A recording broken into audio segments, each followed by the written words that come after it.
இப்போது என் மகன் மினிஸ்ட்ரியில் இருக்கான். முந்தா நேரத்து அமெரிக்காவுக்கு போயிருந்தேன்.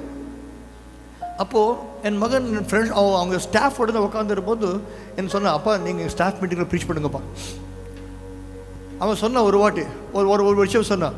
இப்போ என்ன எல்லோரும் பார்த்து கேட்குவாங்க, அங்கித் உனக்கு இவ்வளோ ஃபேத் எப்படிடா இருக்குது, அமெரிக்காவில் வந்து இவ்வளோ பெரிய மினிஸ்ட்ரி எப்படிடா வச்சுருக்கேன். அது ஏன் நான் எங்கள் அப்பாவை பார்த்துட்டு என் மகன் சொன்னான், எங்கள் அப்பா இவ்வளோ வருஷத்தில் ஒரு வாட்டி எனக்கு போய் சொல்லலை, ஒரு வாட்டி அப்பா போய் சொல்லலை. அண்ட் ஒரு வாட்டி அப்பா என்னை விட்டு போல, என் பர்த்டே எங்கே இருந்த இவ்வளோ வருஷமாச்சு ஒரு வாட்டி என் பர்த்டே மிஸ் பண்ணல. எங்கள் அப்பா என்ன சொன்னாங்க அது செய்ய முடியலன்னா அப்பாலஜி கேட்டேன், சாரி. தான் என்ன சொல்லுவேன், எங்கள் அப்பாவை கேட்டு விசுவாசம் வந்துச்சு.